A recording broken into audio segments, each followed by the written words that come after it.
लग जा गले के फिर हंसी रात हो। वो संगीतकार जिसे 70 के दशक में गजलों और सुरीले धुनों का बादशाह कहते थे।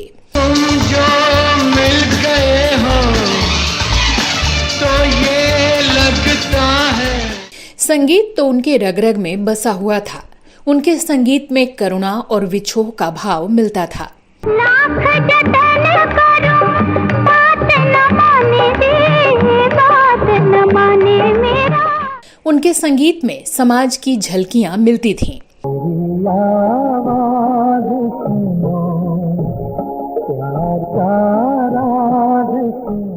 लेकिन क्या आप जानते हैं कि संगीत के सुरों को रचने से पहले ये फनकार सरहद पर गोलियों की तड़तड़ाहट से खेलता था। तुम्हारी जुल्फ के साए में शाम कर लूं। क्या आप ये मानेंगे कि उस संगीतकार से शुरुआत में स्वर कोकिला लता मंगेशकर ने ये मानकर किनारा कर लिया था कि वो एक बिगड़ैल शहजादा हैं, लेकिन बाद में अपने सबसे प्यारे भाई की तरह मानने लगी। तुम चल रहे हो, हम चल रहे हैं, मगर दुनिया वालों के दिल चल रहे। और क्या आप यकीन करेंगे कि ये संगीतकार अपनी मौत के 29 साल बाद भी लौट आया और तब उनके संगीत को उनकी उसी बहन ने अपनी आवाज दी थी। दो पल की थी ये दिलों की दास्तां, और फिर चल दिए तुम कहाँ हम कहाँ।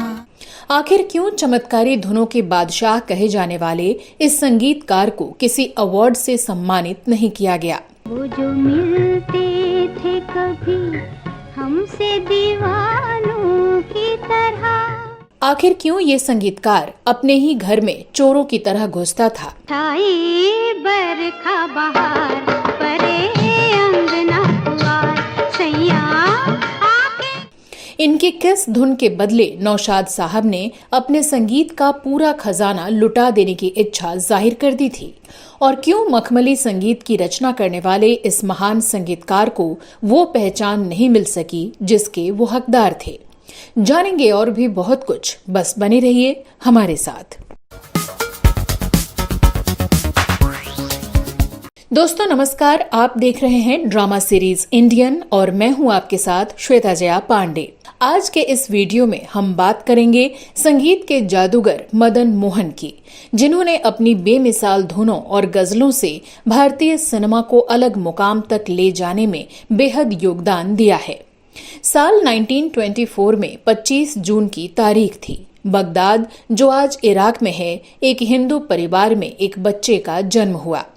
परिवार ने प्यार से नाम रखा मदन। जहां उनके पिता राय बहादुर चुन्नीलाल कोहली इराकी पुलिस में अकाउंटेंट जनरल के रूप में काम कर रहे थे। इनका पूरा नाम मदन मोहन कोहली था। उन्होंने अपने जीवन के प्रारंभिक 5 साल बगदाद में ही बिताए। इराक जब ब्रिटिश राज से आजाद हुआ तो साल 1932 में राय बहादुर चुन्नीलाल कोहली वापस भारत लौट आए। यहाँ उनका पूरा परिवार अपने घर चकवाल में रहने लगा, जो अब पाकिस्तान के पंजाब प्रांत के झेलम जिले में है। चुन्नीलाल साहब ने बेशुमार दौलत इकट्ठा की थी और वो इसे किसी अच्छी जगह निवेश करना चाहते थे। इसीलिए व्यवसाय के लिए मुंबई पहुंच गए, जो उस समय भी देश की आर्थिक राजधानी मानी जाती थी। उस दौर में फिल्म इंडस्ट्री तेजी से उभर रही थी और चुन्नीलाल जी को इसमें अपना पैसा लगाना उचित लगा। उन्होंने तब की सबसे बड़ी फिल्म कंपनियों में बॉम्बे टॉकीज और फिल्मिस्तान स्टूडियो में हिस्सेदारी खरीद ली। मदन मोहन की प्रारंभिक शिक्षा पाकिस्तान के झेलम में हुई। स्कूली दिनों में ही उन्होंने करतार सिंह से शास्त्रीय संगीत सीखने का मन बनाया। हालांकि उन्हें संगीत का कोई औपचारिक प्रशिक्षण कभी नहीं मिला। प्राइमरी स्कूल खत्म करने के बाद आगे की पढ़ाई के लिए मदन मोहन मुंबई पहुंचे। वहां उन्होंने ऑल इंडिया रेडियो द्वारा प्रसारित बच्चों के कार्यक्रमों में परफॉर्म करना शुरू कर दिया। उस समय उनकी उम्र महज 11 साल थी। घर में फिल्मी माहौल था, इसलिए मदन मोहन बचपन से ही फिल्मों में काम करना चाहते थे। लेकिन उनके पिता इसके सख्त खिलाफ थे। उनके पिता फिल्मों को एक कारोबार के तौर पर ही देखते थे। मदन मोहन के बचपन के दिनों का एक वाकया भी खूब है। मदन मोहन के पिता मुंबई में मैरीन लाइंस में रहा करते थे। वहीं बगल की कोठी नरगिस की मां जद्दन बाई की थी। मदन मोहन जब भी मुंबई घूमने आते थे तो उनका संगीत प्रेम उन्हें अपनी ओर खींच ही लेता था। मदन मोहन पिता के सोने के बाद रोज रात को चुपचाप घर से निकल जाते और पड़ोस की संगीत महफिल में शामिल होते थे। ये संगीत की महफिल पड़ोस में जद्दन बाई के घर लगती थी। मदन मोहन जद्दन बाई की महफिल का लुत्फ उठाकर वापस लौटते थे तो अपने ही घर में चोरों की तरह घुसते थे। वो पिता के डर से पीछे के दरवाजे से घर में दाखिल होते थे और चुपचाप अपने कमरे में सो जाते थे। ये सिलसिला लंबे समय तक चला, लेकिन कभी भी परिवार वालों को इसकी भनक तक नहीं लगी।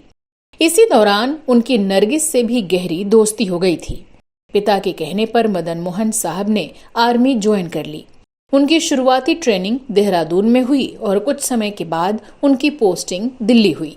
2 साल बाद उनका मन सेना की नौकरी में नहीं लगा।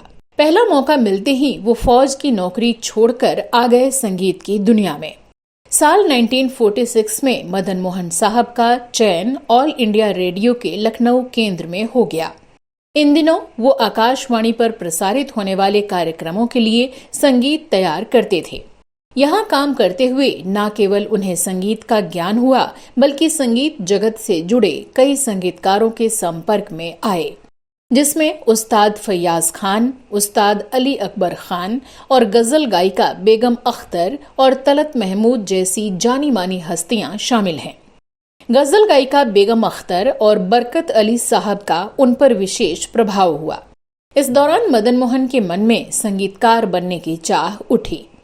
जब पहली बार उनके पिता ने आकाशवाणी में उनका दिया संगीत सुना तो वो भावुक हो उठे। पिता ने बेटे को संगीत में अपना करियर बनाने की इजाजत दे दी। फिर क्या था, अपने सपनों को नया रूप देने के लिए मदन मोहन लखनऊ से मुंबई आ गए। मुंबई आने के बाद मदन मोहन की मुलाकात SD बर्मन, श्याम सुंदर और C रामचंद्र जैसे प्रसिद्ध संगीतकारों से हुई और वो बतौर सहायक काम करने लगे। 40 के दशक के अंत में देवेंद्र गोयल फिल्म आंखें बना रहे थे, जो साल 1950 में रिलीज हुई। फिल्म में मदन मोहन को बतौर संगीतकार काम करने का पहला मौका मिला। इस फिल्म का गाना हमसे नैन मिलाना सुपरहिट रहा।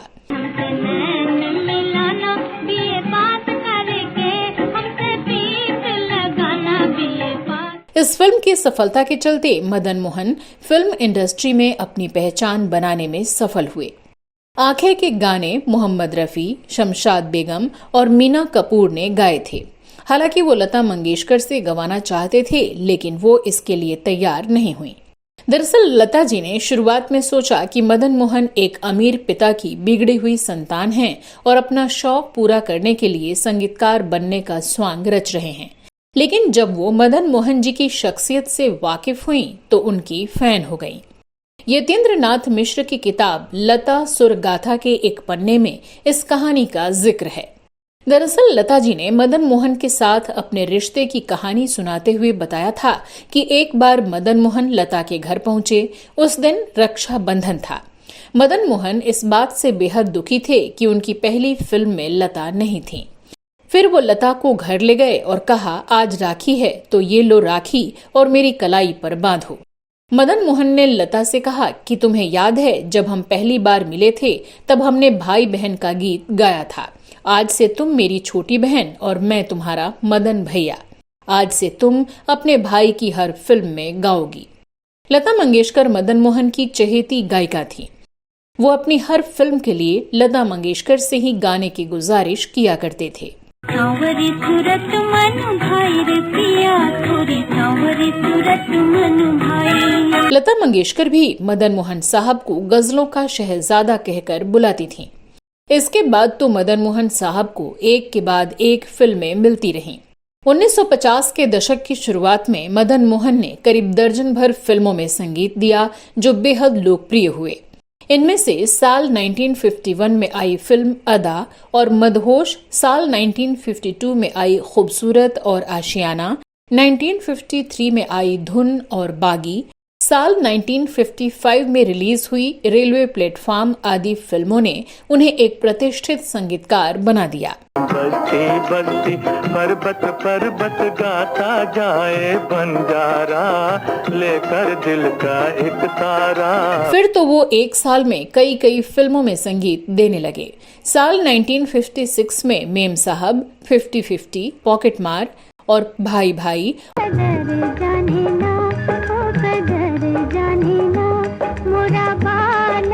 साल 1957 में शेरू, समंदर, गेटवे ऑफ इंडिया, देख कबीरा रोया आदि फिल्मों के गीतों के जरिए वो दर्शकों के दिलो दिमाग पर छा गए।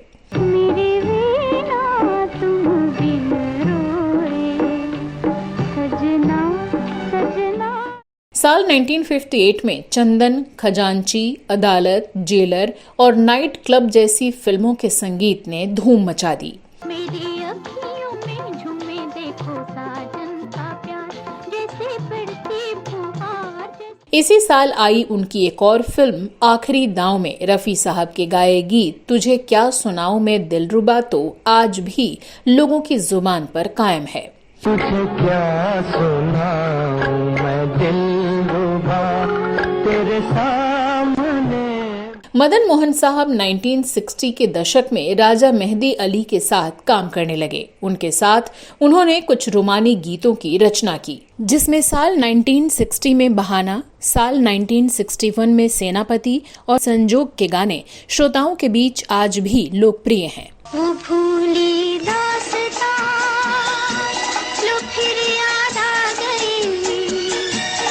साल 1962 में आई फिल्म अनपढ़, जिसके संगीत ने दुनिया को एक नए सुर से रूबरू कराया। आपकी नजरों ने समझा प्यार के संगीत की दुनिया को मदन मोहन के रूप में गजलों का बेताज बादशाह मिल गया था।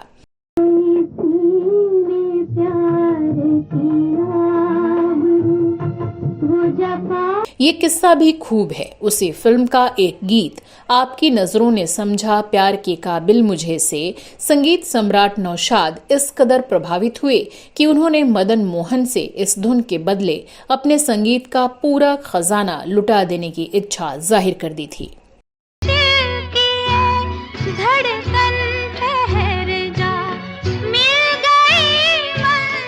ऐसा भी माना जाता रहा कि इन्होंने किशोर कुमार से ज्यादा गाने नहीं गवाए हैं, लेकिन साल 1962 में आई फिल्म मनमौजी में किशोर दा का गाया जरूरत है श्रीमती की कलावती की इस गाने ने उस साल के सारे रिकॉर्ड तोड़ दिए। जरूरत है जरूरत है जरूरत है एक श्रीमती की कलावती की। यूं तो मदन मोहन का संगीत परवान चढ़ रहा था, लेकिन उन्हें कभी भी फिल्म फेयर अवार्ड से नवाजा नहीं गया। हालांकि इस बात की उन्हें कुछ फिक्र नहीं थी। जब साल 1964 में उनकी फिल्म वो कौन थी आई, इस फिल्म के गाने उस जमाने के हर प्रेमी के दिल के लिए मानो एक ठंडी हवा का झोंका लेकर आए थे। लग जा गले के फिर हंसी रात हो। उस साल मदन मोहन को सर्वश्रेष्ठ संगीतकार के लिए नॉमिनेट भी किया गया था, लेकिन अवार्ड नहीं मिला। साल 1965 में आई हकीकत में मोहम्मद रफी की आवाज से सजा ये गीत कर चले हम फिदा जानो तन साथियों अब तुम्हारे हवाले वतन साथियों आज भी श्रोताओं में देशभक्ति के जज्बे को बुलंद कर देता है। कर चले हम फिदा जानो तन साथियों। मदन मोहन के संगीत निर्देशन में आशा भोसले ने साल 1966 में आई फिल्म मेरा साया के लिए गाया है। इस फिल्म का गाना झुमका गिरा रे बरेली के बाजार में इस गीत ने उस समय तहलका मचा दिया था, जिसे सुनकर श्रोता आज भी झूम उठते हैं। झुमका गिरा रे बरेली के बाजार में झुमका गिरा झुमका। मदन मोहन का एक संगीतकार के रूप में करियर का ग्राफ हाई हो रहा था, लेकिन इंडस्ट्री में वो मुकाम नहीं मिल रहा था जिसका सपना उन्होंने देखा था। मदन मोहन साहब अंदर ही अंदर घुलते जा रहे थे। बाद के वर्षों में मदन मोहन साहब ने शराब पीना शुरू कर दिया था। इनसे छुटकारा पाने के लिए उनकी मां ने शीला नाम की एक घरेलू लड़की से शादी करा दी। ये वो दौर था जब फिल्म इंडस्ट्री के तीनों त्रिमूर्ति अपना अपना संगीतकार चुन चुकी थीं। राज कपूर के साथ शंकर जयकिशन जुड़ चुके थे, देवानंद के साथ एस.डी. बर्मन और दिलीप कुमार नौशाद साहब का दामन नहीं छोड़ना चाहते थे। ऐसे में मदन मोहन साहब ने अपना एक अलग मुकाम बनाया। मदन मोहन, सुरैया और राज कपूर बचपन के दोस्त थे, लेकिन इन्होंने कभी एक साथ काम नहीं किया। दोस्ती तो अच्छी रही, लेकिन मदन मोहन ने राज कपूर के किसी भी फिल्म में संगीत नहीं दिया और न ही सुरैया से गवाया। इन्होंने साल 1950 से 1970 अगले 3 दशकों तक बॉलीवुड में राज किया। 3 दशकों में इन्होंने करीब 85 फिल्मों में अपना संगीत दिया, जिनमें से कई हिट तो कई सुपरहिट रहे। मदन मोहन साहब के पसंदीदा गीतकार की बात करें तो राजा मेहदी अली खान, राजेंद्र कृष्ण और कैफी आजमी का नाम सबसे पहले आता है। मजरूह सुल्तानपुरी ने भी इनके साथ कुछ फिल्मों में काम किया है। कहते हैं साहिर लुधियानवी के साथ काम करने में मदन मोहन सहज महसूस नहीं करते थे और इसीलिए साल 1976 में आई फिल्म लैला मजनू के लिए संगीत देने में उन्होंने देर भी की। हालांकि निर्देशक हरनाम सिंह रवैल के खास अनुरोध पर उन्होंने इस फिल्म के लिए साहिर के लिखे गीतों को संगीत दिया और इसके गाने आज भी याद किए जाते हैं। कोई पत्थर से ना मारे मेरे दीवाने को, कोई पत्थर से। ये किस्सा भी खूब है कि साल 1975 में जब ऋषि कपूर और रंजीता की फिल्म लैला मजनू बन रही थी, तब गायक के रूप में किशोर दा का नाम आया, परंतु मदन मोहन ने साफ कह दिया कि पर्दे पर मजनू की आवाज तो रफी साहब की ही होगी और अपने पसंदीदा गायक मोहम्मद रफी से ही गवाया और लैला मजनू एक बहुत बड़ी म्यूजिकल हिट साबित हुई। कर तेरा नाम ज़मीं पर उसको सजदे करता है, उसको सजदे। महान संगीतकार ओपी नैयर, जिन्होंने अपने पूरे करियर में लता जी से एक भी गीत नहीं गवाया, दोनों की जोड़ी की प्रशंसा किया करते थे। उनका कहना था, मैं नहीं जानता कि लता मंगेशकर मदन मोहन के लिए बनी हुई हैं या मदन मोहन लता मंगेशकर के लिए, लेकिन अब तक न तो मदन मोहन जैसा संगीतकार हुआ और न लता जैसी गायिका। मदन मोहन से आशा भोसले को अक्सर ये शिकायत रहती थी कि आप अपनी हर फिल्मों के लिए लता दीदी को ही क्यों लिया करते हैं। इस पर मदन मोहन कहा करते थे कि जब तक लता जिंदा है, मेरी फिल्मों के गाने वही गाएगी। वैसे कई फिल्मों में मदन मोहन साहब ने आशा भोसले जी से भी बेहतरीन नगमे गंवाए हैं। आँखों आँखों में हो गए मस्त इशारे, बातों बातों में दिल वाले दिल हारे। साल 1970 में आई फिल्म दस्तक के लिए मदन मोहन को सर्वश्रेष्ठ संगीतकार के राष्ट्रीय पुरस्कार से सम्मानित किया गया।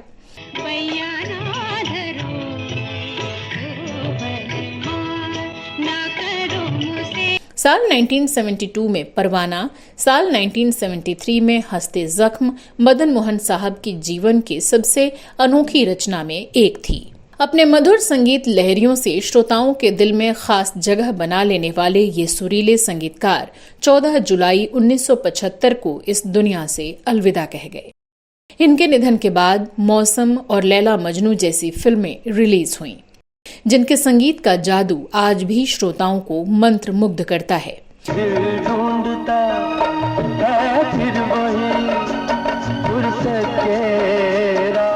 मदन मोहन के बेटे संजीव कोहली ने अपने पिता की बिना इस्तेमाल की हुई धुनें यश चोपड़ा को सुनाई, जिसमें से साल 2004 में आई फिल्म वीर जारा में मदन मोहन के 8 कंपोजिशन का इस्तेमाल किया गया।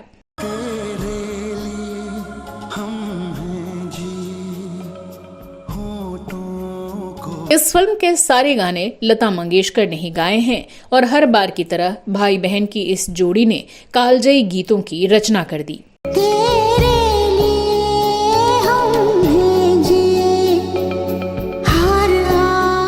मदन मोहन की मौत के बाद भी लता मंगेशकर ने वादा निभाया। पल की थी ये दिलों की दास्तां और फिर चल दिए। तो दोस्तों, आपको ये वीडियो कैसा लगा हमें कमेंट करके अवश्य बताएं। अगर आप मदन मोहन साहब के बारे में कोई और जानकारी देना चाहते हैं तो वो भी कमेंट बॉक्स में लिखें। तो चलिए अगले वीडियो में आपसे फिर होगी मुलाकात। फिलहाल मुझे दीजिए इजाजत। नमस्कार।